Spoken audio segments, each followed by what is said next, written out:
এলাকায় যখন মাহফিল করছি আমার মা ঘুমানে বাবা ঘুমানে শুনছি আমি যখন মোনাজাত করছি আমার বাবা বলছে মোনাজাত শেষ হয়ে গেছে ছেলে এখন আসবে দেরি হয়েছে বাবা আগা গেছে বাড়িতে আসছি মা কয় বাবা বাবা বলছে বাবা তুমি যখন মোনাজাত ধরছো আমি তোমার মা আমি তোমার বাবা বাড়ির থেকে মোনাজাত ধরছি বাবা মা মা দুনিয়ায় বাবা দুনিয়ায় কেউ আমার জন্য বদন অপেক্ষা করে আমি দেখছি তার 2টা 3টার সময় যে আমার ঘরে দরজা হাত দিছে বিবির ঘরে দরজা হাত দিছি দরজা শক্ত ছেলের ঘরে দরজা হাত দিছি দরজা শক্ত মার ঘরে দরজা হাত দিছি মার ঘরে দরজা খুলে গেছে যা দেখি বৃদ্ধ মা বাবা তো আগেই মারা গেছে বুদ্ধ মা এখন পর্যন্ত ঘুমায় না মাকে বলছি মা বাড়ি সব মানুষ ঘুমায় তুমি কেন ঘুমাও না মা বলে বেটারে আমার চোখে ঘুম আছে না যত নাহমাদুহু ওয়া নাস্তাইনুহু ওয়া নাস্তাগফিরুহু ওয়া নু'মিনু বিহি ওয়া নাতাওয়াক্কালু আলাইহি দেব দেব করে কে মোটা মোটা লাগতেছে ونعوذ بالله من شرور أنفسنا ومن سيئات أعمالنا من يهده الله فلا مضل له ومن يضلل فلا هادي له ونشهد أن سيدنا وسندنا وحبيبنا وقريبنا ومولانا محمدا عبده ورسوله الذي أرسله بالحق بشيرا ونذيرا وداعيا إلى الله بإذنه وسراجا منيرا فقد قال الله تعالى في كلامه المجيد وفرقانه الحميد زبان كل مسلم أعوذ بالله من الشيطان الرجيم بسم الله الرحمن الرحيم ياسين والقرآن الحكيم إنك لمن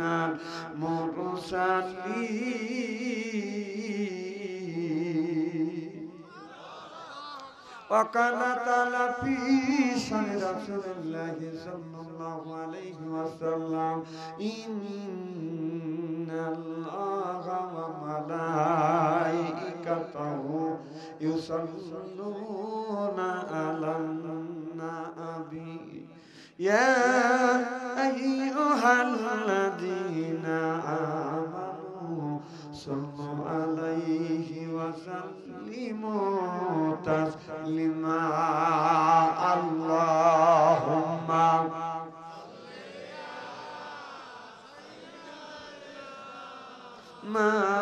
مولانا محمد وعلى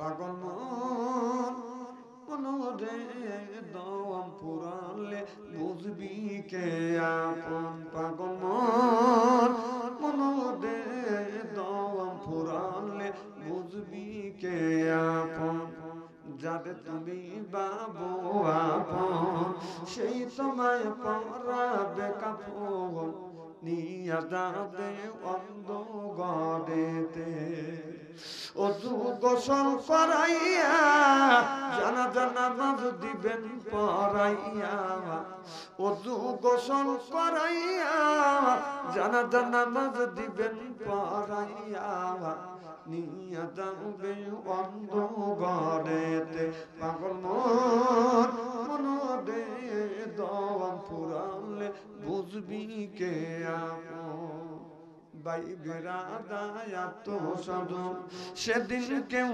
রবে না আপন ছেলে বিয়ে আমার সঙ্গে যাবে না।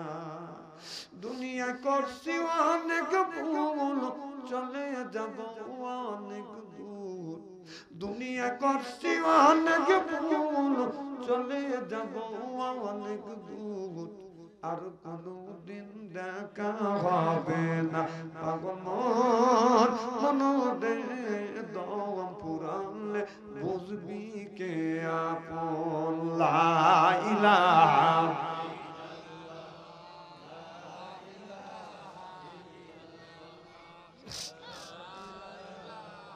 বাস থামেন। খুব সুন্দর জিকির আওয়াজ হচ্ছে, থ্যাংক ইউ। দেখবেন বুকের ছাতা বেড়ে যাবে। এতগুলি মানুষ যেভাবে লা ইলাহা ইল্লাল্লাহ ধাক্কা মারছে, আমাদের সাদাতপুর 3 জন মহিলা যদি জরগা পায়, জিকির দাঁড়ায়ও যায়, বসেও যায়, শুয়েও যায়। সুবহানাল্লাহ। একটু জোরে কর। একটা দিনও তো দেখলাম না যে বাড়ির জিকির করতে করতে অজ্ঞান হইলে, মসজিদে জিকির করতে করতে অজ্ঞান হলে তোমাকে উল্লাপাড়া হাসপাতালে নিয়ে গেল, কিন্তু বাবার বাড়ি গেলে তো লুঙ্গি থাকে না। তাহলে বোঝা যাচ্ছে এই জিকির আল্লাহকে না চলবে না। কেন? নামাজ যেমন ফরজ, জিকিরও ফরজ। সুবহানাল্লাহ কর। না না, জিকির এখানে করা হয় না। জিকির বাবার বাড়ি জিকির করতে শালার লুঙ্গি থাকে।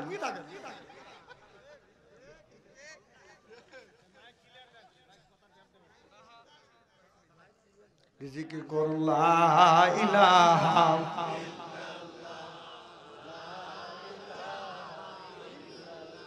লা ইলাহা লা ইলাহা। আসিয়া আকাদে প্রেম খেলা, ফেরাউন দেয় তাদের কতই জ্বালা। আল্লাহর আরশ থেকে হুকুম এলো, খুইলা দেও স্বর্গের তালা। লা ইলাহা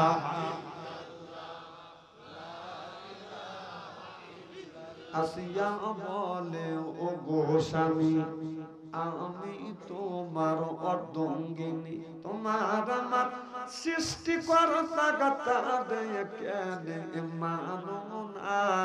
লা ইলাহা লা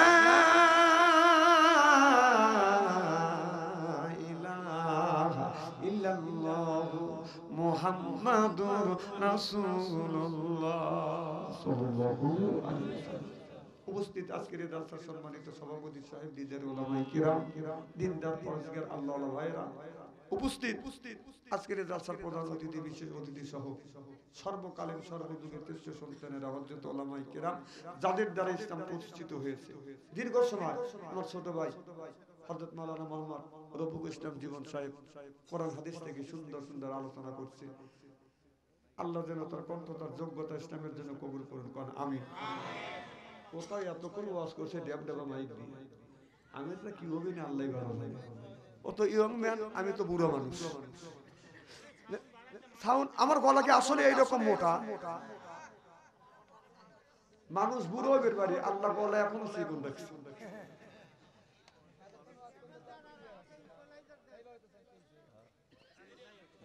না না, মিক্সার তো না হয়েছে কি, এদের মুখে বললাম একটু বেশি হয়েছে, আপনাদের বক্সের বললাম একটু কমা দিলে ঠিক হবে, অধিক করছে এখন হচ্ছে।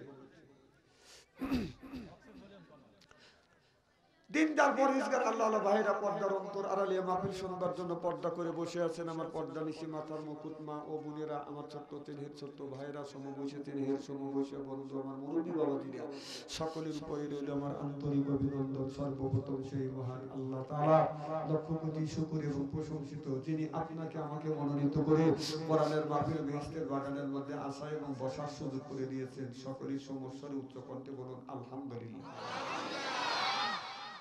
বক্স এই বলে জোরে আসলে কারো কান ঠাক্কিনি তো, আমি কি ওইটা কইছি, উনি রাগ করছে আমার উপর। হ্যাঁ, তাড়াতাড়ি চলে আসো। যে আল্লাহ পাক কোরআনের মাহফিলের মধ্যে আসা এবং বসার সুযোগ করে দিয়েছেন, তাতে আপনারা খুশি না বাবা? কম না বেশি? আচ্ছা, যারা আসতে পারে না, শুয়ে পড়েছে অথবা শোয়ার জন্য প্রস্তুতি গ্রহণ করেছে, অথবা আসবে কি আসবে না এরকম চিন্তা ভাবনা করছে, অথবা ফেসবুকের মধ্যে রাস্তার মধ্যে বিল্ডিং মারতেছে, ওরা খুশি না বাবা? জোরে বলুন, জোরে বলুন। জিনে ওরাও খুশি, ওরা বলতে যারা কোরআনের মাহফিলের মধ্যে গেছে ওরাই দিচ্ছে, ও ঘুম পাড়তেছে আর বিল্ডিং মারতেছে ওই দিচ্ছে, আর যারা আসছেন তারাই ঠকছে। আমি বলছি তোর বাপ দাদা 14 গোষ্ঠী কোনোদিন ঘুম পারে না আর বিল্ডিং মারে না, বিল্ডিং মার, আল্লাহ তোকে বিল্ডিং মারবে, কারণ কোরআনের একটা হক আছে, মাহফিলের একটা হক আছে, এলাকাবাসীর একটা হক আছে, আলেম ওলামার হক আছে। হক তুমি নষ্ট করেছো, তার জন্য আল্লাহর কাছে জবাব চাহিদা করতে হবে। শুনলে বলুন ঠিক কিনা? ওদের সাথে আল্লাহ লক্ষ লক্ষ কোটি কোটি গুণ দয়া করে মায়া করে কোরআনের মাহফিল বেহেশতের বাগানের মধ্যে আসা এবং বসার সুযোগ করে দিয়েছেন। সমস্যার উচ্চ কণ্ঠে বলুন আলহামদুলিল্লাহ। মানবতা মুক্তি দূত আখিরি নবী এমন একজন নবীর উম্মত করে পাঠাইছে, এই নবী উম্মতের ব্যাপারে হা বললে হালাল হতো, না বললে হারাম হতো, পাপ ফেললে আরশে আজিমে চলে যেত। সুবহানাল্লাহ। সেই নবীর উম্মত। আমার নবীর দাম আর মর্যাদা আমাদের সাথে একেবারে কিন্তু কম মনে করেন না। এমন ক্ষমতা আল্লাহ দিছে যা পৃথিবীর কোন নবী রাসূলকে আল্লাহ দেয় নাই। আল্লাহ যদি এই নবীর উম্মতকে দোজখে দেয়, নবী আমার শাহাদাত আমল ইশারা করে বলবে, ইয়া আল্লাহ তোমার যেই বান্দাকে জাহান্নামে দিচ্ছ তোমার ওই বান্দা হলো আমার দলের লোক, আমার দলের কর্মী। আল্লাহ বলবে, ফেরেশতা দাঁড়াও, আমার যেই বান্দাকে জাহান্নামে দিচ্ছ ওই বান্দা হচ্ছে আমার বন্ধুর দলের লোক, আমার বন্ধুর দলের কর্মী। আমি আল্লাহ আমার অর্ডার ক্যান্সেল করে পুনরায় অর্ডার দিলাম জাহান্নাম নয় জান্নাত পর্যন্ত পৌঁছাবে। সেই নবীর দল করার জন্য কারা কারা রাজি তাকবীরুল্লাহর সাথে হাত তুলে টান করে দেখান তো দেখি। হাত নামা, একটাও তাকবীর হইল না। না না, এখানে তাকবীর দিয়ে লাভ চাই। এই রমজান মাস আসবে সামনে, বউ যখন মার্কেটে দেবে তখন তাকবীর দিবেন। আমার বউ মার্কেটে চলো, পাবলিক সবাই চায়া দেখো, এখানে তাকবীর দিয়ে লাভ নাকি? দুনিয়ায় যতগুলি নেতা আছে প্রত্যেকটা নেতার কর্মীরা তার নেতাকে জানাই ওয়েলকাম, স্বাগতম, শুভেচ্ছা। আজ বাংলার জমিন থেকে নবীর প্রতি জানাতে চাই লক্ষ কোটি দরুদ ও সালাম। সকলেই পড়ুন সাল্লাল্লাহু আলাইহি ওয়াসাল্লাম। সর্বপ্রথম জানতে চাই আমার ভাইরা আপনারা সকলেই ভালো আছেন? আল্লাহ আপনাদের দোয়া আমাকে সুস্থভাবে সহিভাবে আপনাদের সামনে উপস্থিত করেছেন। তবে আপনাদের পবিত্র জবান থেকে এই গুনাহগার বাচ্চা আনসারীর জন্য খাস করে গভীর রজনী পর্যন্ত বসে আছেন, আপনাদের জবাব থেকে এই গুনাহগারের জন্য একটু দোয়া করুন। সকলে বলুন আমিন। আরেকবার বলুন, একটু জোরে বলুন। আমি আপনাদের কাছ থেকে দোয়া চেয়ে নিয়ে আপনাদের শান্তি আর মঙ্গল কামনা করে আলোচনা শুরু করছি ইনশাআল্লাহ। আল্লাহ মানুষকে পাঠাইছে কেবলমাত্র শুধুমাত্র একমাত্র আল্লাহর ইবাদত করার জন্য। সুবহানাল্লাহ। আল্লাহ কিয়ামতের ময়দানে আল্লাহ রাসূল দুনিয়ার বুকে এসে তিনটে জিনিস ভালোবাসছে। এক নম্বর খুশবুকে, আতরকে, দুই নম্বর মাজাতে, তিন নম্বর নামাজ। সুবহানাল্লাহ। একদিন নবী মসজিদের বারান্দায় মন খারাপ করে বসে আছে। আমার রাসূলের মন খারাপ আল্লাহ সহ্য করতে পারছেন না। আল্লাহ বলল, জিবরাইল তাড়াতাড়ি যা আমার বন্ধুর কাছে। আমার বন্ধুর কিসের অভাব? টাকার অভাব, পয়সার অভাব, নারীর অভাব, গাড়ির অভাব, এমন কোন জিনিসের অভাব পড়েছে সব অভাব দূর করে দেবো। সুবহানাল্লাহ।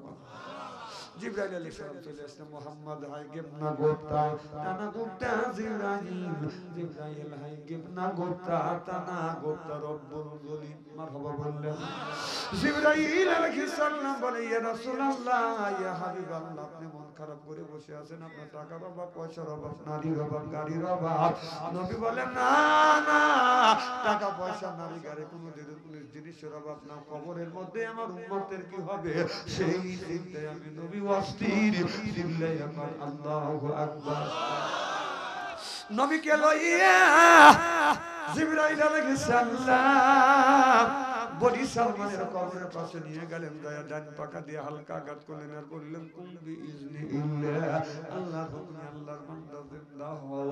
দেখা গেল কবরের মাটি ফাটতে লাগলেন, লাফাতে লাগলেন। কবরের ভিতর থেকে আল্লাহর একটা বান্দা বাদান বের হয়ে আসলেন। এত সুন্দর চেহারা, মনে হয় তার চেহারা দেবাদান নূর চুমকিছে। ফা আম্মা মান সাকুলাত মাওয়াজিনুহু, আল্লাহু আকবার। মনে হয় অন্ধকার রাত্রিতে বাঁধান একটা তারকা, অন্ধকার রাত্রিতে যখন আকাশে উদয় হচ্ছে, এই তারকাটা বাঁধান ঝিকমিক ঝিকমিক করে বাঁধান জ্বলতেছে। ওই লোকটার চেহারা থেকে নূরের আলো ঝিকমিক ঝিকমিক করে জ্বলতেছে। আমার ভাইয়ের, আমার মুসলমান ভাইয়ের, আল্লাহ হাবিবের প্রিয় উম্মতেরা আম্মার মনে কষ্ট দিও না, বাবার মনে কষ্ট দিও না। মা বাবা খুশি, আমার আল্লাহ খুশি। মা বাবার পায়ে হাত রেখে যদি চুমা খান না, আল্লাহ কিসমত পরিবর্তন করে দিবে। যুবকেরা, তোমার মায়ের কাছে জান্নাত, তোমার বাবার কাছে জান্নাত। ও যুবক ভাইরা, মারে কষ্ট দিও না যাদের মা নাই, বাবা দুনিয়ায় নাই। ওই মা পৌষ মাসে শীতের দিনে বামে শোয় প্রসাব করে দেই, জানিয়ে শোয়ার প্রসাব করে দিছে, বুকে নিয়ে ঘুমাইছে, এসব করে বিল অবস্থা ভিজিয়ে দিছে। কোনদিন মা বাবা রাগ করে কোনদিন খাটের নিচে ফেলে দেয় না। এইরকম মা বাবা এইরকম কষ্ট করে মানুষ করছে কিনে।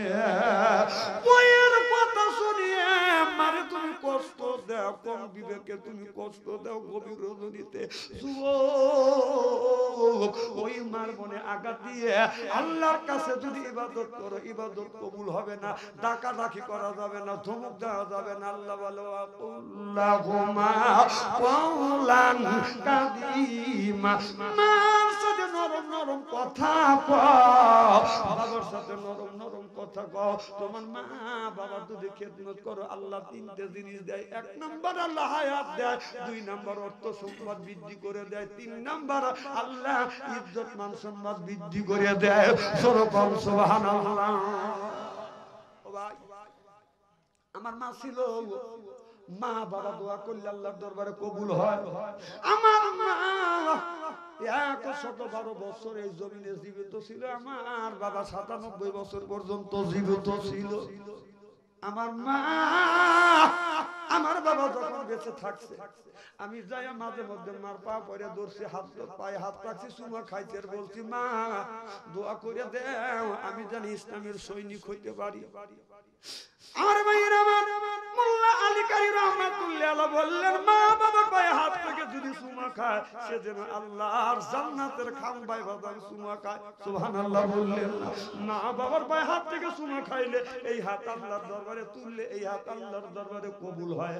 আমি মা বাবার পায়ে হাত রাখছি, চুমা খাইছি, মা বাবার কাছ থেকে দোয়া চাইছি, আল্লাহর কাছে হাত তুলে বলছি, আল্লাহ এই হাত বারবার মায়ের পায়ে রাখছি, বাবার পায়ে রাখছি, আল্লাহ আমাকে ইসলামের সৈনিক বানায়ো। আমি দিনের দাওয়াত যেন আমি মাঠে ময়দানে সারা বাংলার আনাচে কানাচে দিতে পারি। আমার মা, আমি যখন আমার এই দোয়া দাওয়াত কবুল হয়ে গেছে, আর একটা দোয়া পিছনে কাজ করছে। আমি যখন মাহফিলে আসছি, আমার মার কাছে বসছি, পায়ে হাত রাখছি, চুমো দিছি, বাবার পায়ে হাত রাখছি, বাদান চুমো দিছি। আমার মা আমার কপালে চুমো দিয়ে বলে, বেটা মাহফিলে যা, আমি তোমার মা, আমার দোয়া সব সময় তোমার সাথে থাকবে। জোরকান আল্লাহু আকবার। মাহফিলে যখন গেছি, আমি রাত 2টা 3টা বাজার বাসায় আসিয়া কোন আসি এসে দেখছি আমার বাবা উঠানের মধ্যে ঘোরাফেরা করছে।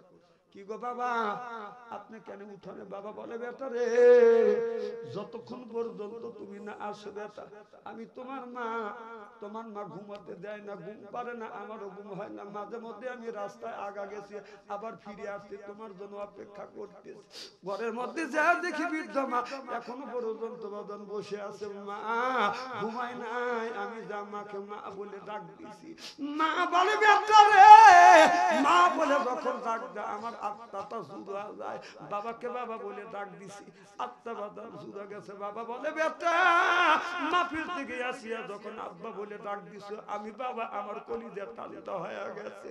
আল্লাহর কাছে হাত তুলে বাবা দোয়া করছে, আল্লাহ আমার বেটাকে ইসলামের সৈনিক বানায়ো, গ্রামে গ্রামে যেন কোরআনের দাওয়াত দিতে পারে। বাবার দোয়া কবুল, মার দোয়া কবুল। এখন দেশ বিদেশে কোরআনের দাওয়াত, এখন বাবা নাই রে, তোয়াটা এখনো চলতেছে। সুবহানাল্লাহ বললেন। আমি একদিন এলাকায় যখন মাহফিল করছি, আমার মা ঘুমানে, বাবা ঘুমানে, শুনছি। আমি যখন মোনাজাত করছি, আমার বাবা বলছে, মোনাজাত শেষ হয়ে গেছে, ছেলে এখন আসবে, দেরি হয়েছে, বাবা আগা গেছে। বাড়িতে আসছি, মা কয়, বাবা বলছে, বাবা তুমি যখন মোনাজাত ধরছো, আমি তোমার মা বাবা বাড়ির থেকে মোনাজাত ধরছি। মা দুনিয়ায় যাওয়া, বাবা দুনিয়ায় যাওয়া, কেউ আমার জন্য বদন অপেক্ষা করে। আমি দেখছি রাত 2টা 3টার সময় আমার ঘরে দরজা হাত দিছি, বিবির ঘরে দরজা হাত দিছি, দরজা শক্ত, ছেলের ঘরে দরজা হাত দিছি, দরজা শক্ত, মার ঘরে দরজা হাত দিছি, মার ঘরে দরজা খুলে গেছে। যা দেখি বৃদ্ধ মা, বাবা তো আগেই মারা গেছে, বুদ্ধ মা এখন পর্যন্ত ঘুমায় না। মাকে বলছি মা, বাড়ির সব মানুষ ঘুমায়, তুমি কেন ঘুমাও না? মা বলে বেটারে আমার চোখে ঘুম আছে না, যতক্ষণ পর্যন্ত না আসো। যতদিন গেছি দেখি মা ঘুমায় না। এখন মামা কেউ আমার জন্য অপেক্ষা করে না। আমি যখন গেছি তখন বাদাম তখন শীতের পোশাক ছিল, হাত বাঁকা হয়ে গেছে, পা বাঁকা হয়ে গেছে, ঠান্ডা। আমার মা আমাদের দেখছে, হাত ধরছে, হাত বাঁকা, কপালে হাত দিছে ঠান্ডা, পায়ে হাত দিছে পা ঠান্ডা। আমার বৃদ্ধ মা সরিষার তেল গরম করিয়ে আমার সর্ব শরীরে মালিশ করে দিয়ে, এখন মাপিল থেকে আছে হাত বাঁকা, পা বাঁকা, কেউ সরিষার তেল মালিশ করে গরম করি আমার শরীরে মালিশ করে না। এত কয়েকদিন আগে কনকনে শীত, হাত বাঁকা হয়ে গেছে, পাও বাঁকা হয়ে গেছে। আমার বিবি বললে শুয়ে পড়ো, আমি আর শুই না। আমার হাত বাঁকা, বললাম বিবি আমার হাত বাঁকা হয়ে গেছে। আমি কাঁদতে লাগলাম, বিবি কয় কেন কান্দ? আমি বললাম বিবিরে মার কথা মনে পড়ে গেছে, মাথা করছিল, সরিষার তেল গরম করিয়া শরীরে মালিশ করছে। আজকে আমার শরীরে সরিষার তেল মালিশ করে না।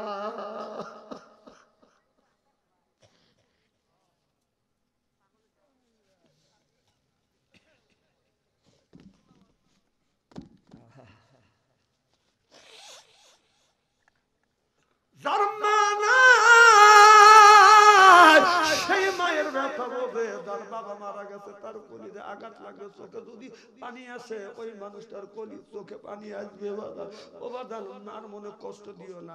মা যেদিন মারা যাবে আমাকে বললো, বেটারে এ বেটা, আমি যদি মরে যাই তুমি নিজেই জানাজার নামাজ পড়াইবে। আমি মাকে যখন কোলে নিলাম, মা আমার মুখের দিকে তাকাইয়া বলে, বেটারে আমার তেমন আমল নাই বেটা, শুনছি তোমার কাছে, শুনছি কবরের মাটি চাপ দিবে, আমি তোমার না সহ্য করতে পারবো না, আমার শরীরে কিছু নাই। 112 বছর বয়স, মাস করে লেখালে 4টা। মা বলছে বেটা, বাবা বলছে বেটা, আমি মারা গেলে তুমি প্রত্যেকদিন আমার কবরের পাশে যা দোয়া করবে। আল্লাহর কসম করে বলতেছি ভাইজান, আমি মাহফিল থেকে বাড়িতে যখন যাই, মার কথা মনে হয়। রাত্রের বেলা শুইতে মসজিদের পাশে বাবাকে আর মাকে মাঠ কবর দিছি, রাত্রে আর বিছানায় যাই না, দৌড়া মার বাবার কবরের পাশে দাঁড়ায়, সূরা ফাতিহা পড়ি, আস্তাগফিরুল্লাহ পড়ি, সূরা ইখলাস পড়ি, 4টা কলেমা নবীর উপরে দরুদ শরীফ পড়ি, আল্লাহর কাছে কাঁদি, আল্লাহ আল্লাহ কবরে, বাবা কবরে, আল্লাহ যে মা আমার জন্য অপেক্ষা করতো, বাবা অপেক্ষা করতো, তারা আর নাই। আল্লাহ কেউ আর আমার জন্য অপেক্ষা করবে? আমার সব পুরুষ ঘুমায়, মা যে বাবা অপেক্ষা করছে, তোমার কবরে ধরা পড়ে গেছে। আল্লাহ আমার মা বাবার কবরে করে মাফ করে দিও।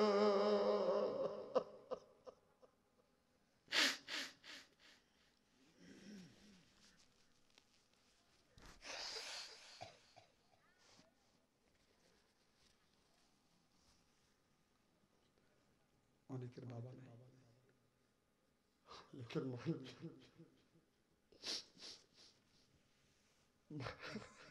এমন নিয়ম, তবে এমন নিয়ম, ছেলে সন্তান যখন বাবা আর মা বলে ডাকবে, আমার মন চাই যদি বাবা থাকতো, বাবাকে বাবা বলে ডাকতে।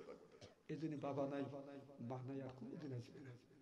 বাবার জমা জমি চাষবাস করে খাই, মা কষ্ট করে বিটে বাড়ি বানিয়েছে, সেই মার সম্পদ, বাবার সম্পদ, মা বাবার নামে দান করে, ওই দানের খাতিরে আল্লাহ মা বাবার কবর করে দাও, মাফ করে দিবে। মা বাবা শান্তি পাবে, রুহানি হালাতে দোয়া করবে, আল্লাহ আপনার ইজ্জত অর্থ সম্পদ বাড়াবে। সুবহানাল্লাহ। ও ভাই, মা মারা গেছে, বাবা মারা গেছে, আর কোনোদিন আসবে না। আপনি কি পারেন না 7 দিন পরে একদিন ফজরের নামাজ পড়ে কবরের পাশে দোয়া করতে? আপনি কি পারেন না 1 মাস পরে বাবা কবরের পাশে দোয়া করতে? আপনি জানেন না কত কষ্টের মধ্যে কবরের মধ্যে মা বাবা আছে। আমি আপনাদের পায়ের নিচে হাত থেকে অনুরোধ করি ভাই, মা মারা গেছে, বাবা মারা গেছে, কবরে বসে যায়।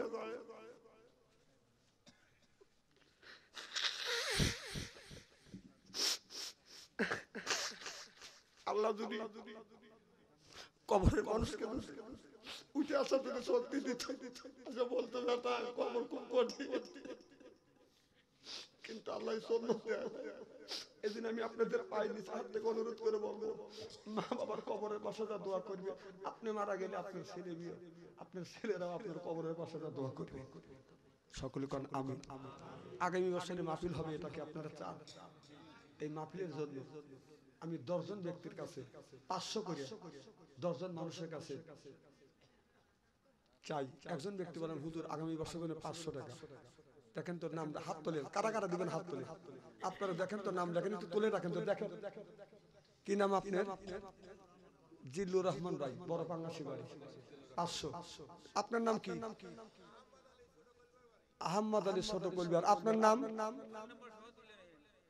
আপনার নাম? সবুকুল ইসলাম। কোথায়? চরপাড়া। আর একজন হাত তুলতেন কে ওখানে? কি নাম? কি নাম বলেন? আনোয়ার। এখানে কে? মসজিদ সজীব, 500 টাকা। 5 জন হয়ে গেছে না 6 জন? কি নাম? নূর মোহাম্মদ, ভদ্রকুল উত্তরপাড়া, 6 জন। 7 নম্বরে